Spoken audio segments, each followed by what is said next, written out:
پتہ ہے کہ یہ فاعل ہے، یہ مفعول ہے، لیکن اگر کسی بندے کو نہیں آتی اردو، وہ اس کا معنی سمجھتا نہیں ہے، اس کے پاس کیا نشانی ہے کہ یہ فاعل اور یہ مفعول ہے؟ آپ میں سے کوئی بھی بتا دیں۔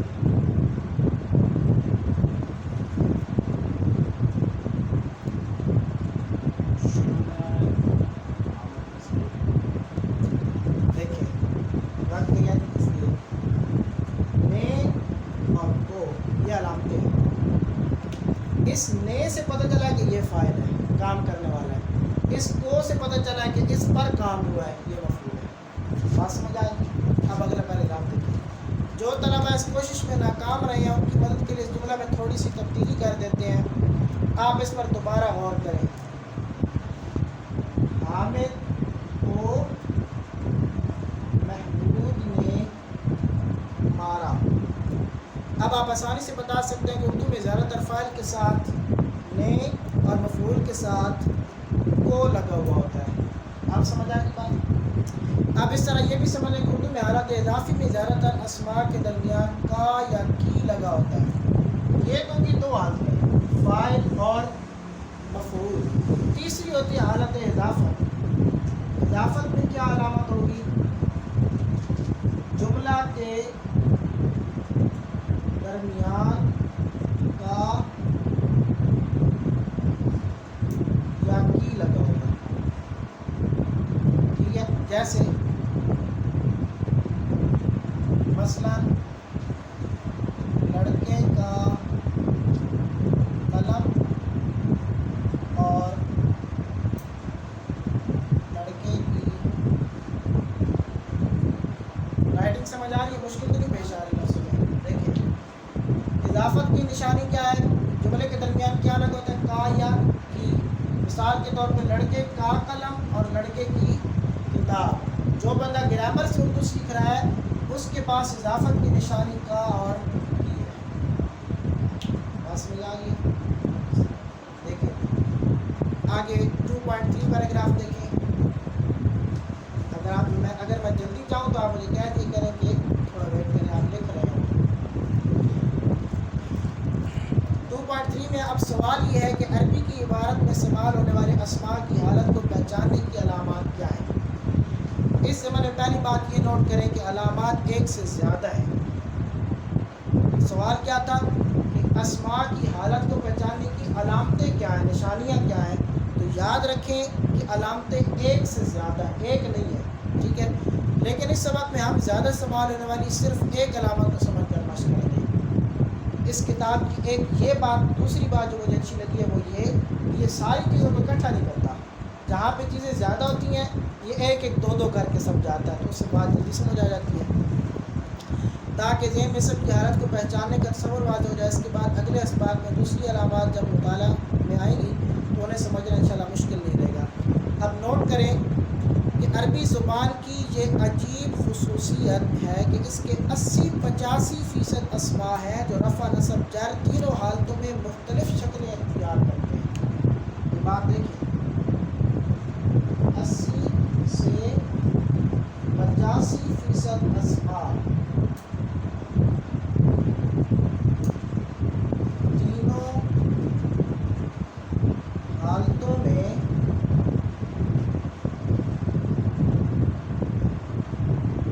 تبدیل ہوتے ہیں۔ آگے پیراگراف پڑھیں پھر سمجھاتا ہوں۔ اس سے آپ کے ذہن میں یہ بات ہے کہ اس طرح ترقی بڑی مشکل زبان ہوگی جس میں ہر اسم کے لیے ایک کے بجائے 3 اسم یعنی 3 لفظ یاد کرنا پڑیں گے۔ یہاں میں اپنی ایک بات ایڈ کر رہا ہوں۔ کتاب والا کہہ رہا ہے کہ آپ کے ذہن میں بات آ رہی ہے، شاید سچ میں آپ کے ذہن میں بات آ رہی ہو کہ 80 سے 85% اسماء تینوں حالتوں میں چینج ہو رہے ہیں، پھر آپ کو ہر حالت کا الگ لفظ یاد کرنا پڑے گا، یہ تو بڑا مشکل کام ہے۔ لیکن میں اپنی بات یہ ایڈ کرنا چاہتا ہوں کہ یہ سب سے آسان کام ہے۔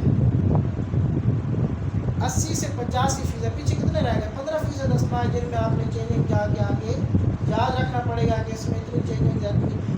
یہ جو چیز ہے 80 سے 85% اسماء، اس کا تینوں حالتوں میں چینج ہونا یہ سب سے آسان بات ہے۔ یہ آپ آگے جائیں گے تو انشاءاللہ میری بات کی آپ تائید کریں گے۔ دیکھیں مگر اس وہم کی بنا پر گھبرانے کی ضرورت نہیں ہے۔ حقیقت یہ ہے کہ ایک قسم کے لیے ایک ہی لفظ یاد کرنا پڑتا ہے۔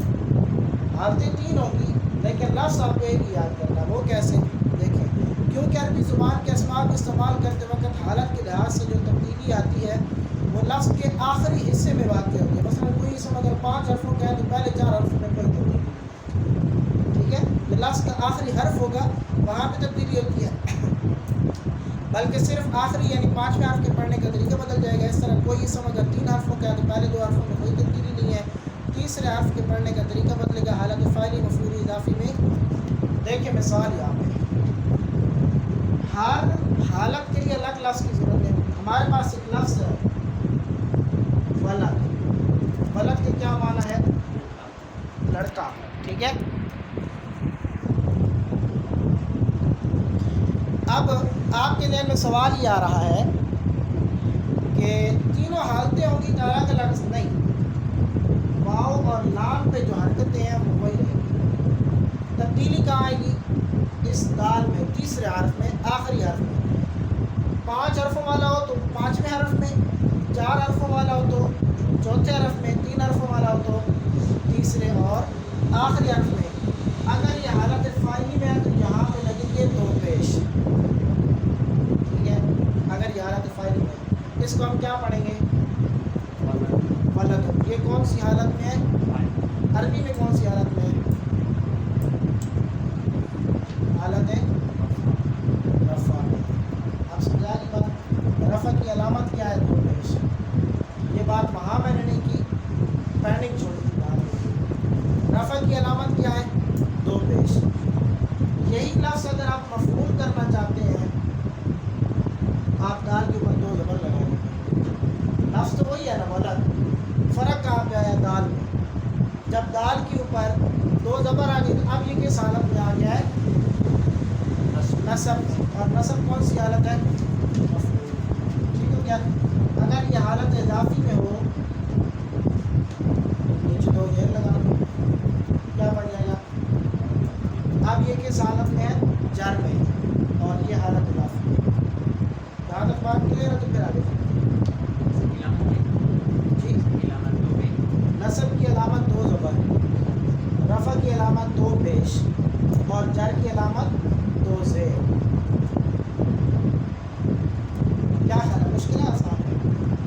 لفظ تو وہی ہے نا، صرف علامتیں حرکتیں چینج ہوئی ہیں، پیش، زبر اور زیر کا فرق آیا ہے تو اسم کی حالت چینج ہو گئی ہے۔ اب اسم کو پہچاننے کا طریقہ کیا ہے؟ جب فاعل ہوگا تو 2 پیش ہوں گے، جب مفعول ہوگا تو 2 زبر ہوں گے، جب اضافت میں ہوگا تو 2 زیر ہوں گے۔ تھوڑا سا آگے پڑھی جی، پڑھتے ہیں 5 منٹ۔ ابھی ہم نے پڑھا ہے کہ عربی کے تقریباً 80-85% اسماء کا آخری حصہ رفع، نصب اور جر تینوں حالتوں میں تبدیل ہوتا ہے۔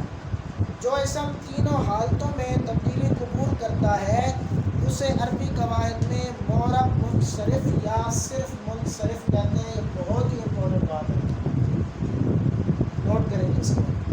80-85% اسماء تینوں حالتوں میں تبدیل ہوتے ہیں، ان کو ہم کہتے ہیں منصرف۔ کیا کہتے ہیں جی؟ منصرف۔ اب یہاں یہ بات کیوں میں نے کہا بہت امپورٹنٹ ہے، آگے جا کے جب بھی کوئی اسم آئے گا نا تو تینوں حالتوں میں چینج ہو رہا ہوگا، ہم کہیں گے یہ اسم منصرف ہے، یہ اسم کیا ہے؟ منصرف ہے۔ ہم بار بار نہیں بتائیں گے آپ کو کہ تینوں حالتوں میں تبدیل ہو رہا ہے، تو آپ کو پتہ ہونا چاہیے کہ منصرف کون سا اسم ہوتا ہے جو تینوں حالتوں میں تبدیل ہو۔ تو یہ کیا ہے؟ یہ منصرف ہے نا، اسم ولد کیا ہے؟ منصرف ہے، تینوں حالتوں میں چینج ہوا، ولد ولدن ولدن، یہ کیا ہو گیا؟ منصرف ہو گیا۔ اس کی پہچان کا طریقہ یہ ہے کہ اس کے آخری حرف پر تنوین آتی ہے، یہ اس کی دوسری پہچان ہے۔ پہلی پہچان کیا ہے کہ تینوں حالتوں میں چینج ہوتا ہے۔ پھر اس کی آسان پہچان کیا؟ منصرف کون ہوتا ہے؟ جس کے آخر میں کیا آ رہی ہو؟ تنوین آ رہی ہو، ٹھیک ہے؟ یہ تنوین جو ہے یہ منصرف کی علامت ہے، یعنی حالت رفع میں 2 پیش، حالت نصب میں 2 زبر اور حالت جر میں 2 زیر۔ اس معرب منصرف کی آگے مثالیں وہ دے رہا ہے۔ یہاں تک ہے سبق سمجھ آ گیا؟ سب سے پہلے ہم نے پڑھا کہ سب کتنی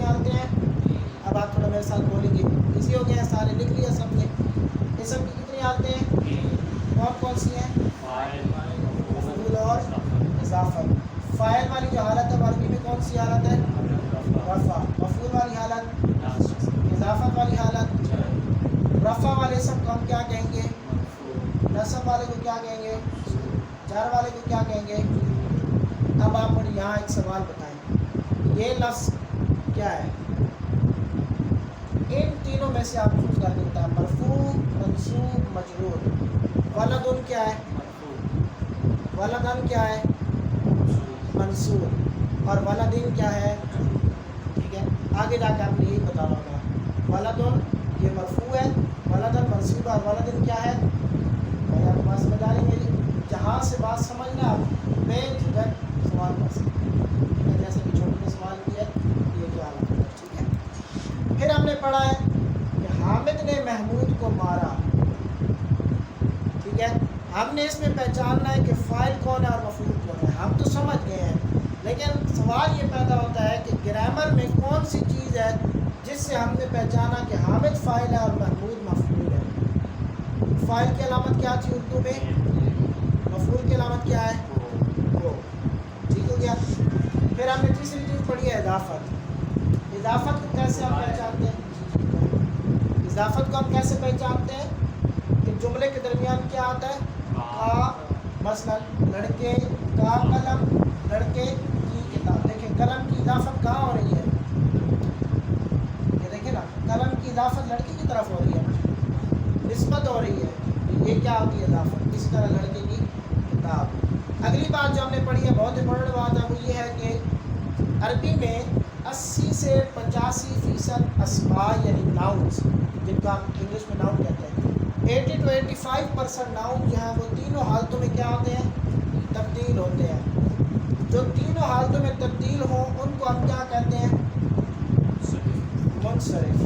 ٹھیک ہے، مثال اس کی ولد ہے، ولدن، ولدن، ولدن، تینوں حالتوں میں چینج ہوا، اس کو ہم کہتے ہیں منصرف. اور اس کی دوسری نشانی کیا ہے؟ تنوین. تنوین کیا ہوتی ہے؟ یہ بات نوٹ کر لیں، یہ تنوین ہے جی. دو زبر، دو زیر، دو پیش کو کیا کہتے ہیں جی؟ یہ تجوید کا سبق ہے، لیکن آپ یہاں پہ یاد کریں. ٹھیک ہے، دو زبر، دو زیر، دو پیش کو کیا کہتے ہیں؟ یہاں پہ دیکھیں، دو پیش، دو زبر، دو زیر، وہی چیز آ گئی نا. تنوین کس کی علامت ہے؟ میرا خیال ہے مشق کل پہ چھوڑیں گے. ٹھیک ہے، کل میں تھوڑا سا جائزہ لوں گا، آپ سے پوچھ لوں گا کہ کل ہم نے کیا پڑھا تھا. آپ تھوڑا سا اس کو دیکھ بھی لیں آنے سے پہلے، تو اس کے بعد پھر مشق کریں گے. مشق میں انشاءاللہ آپ کو بہت سی چیزیں اور بھی کلیئر ہو جائیں گی. آج کا سبق عربی والا یہاں پہ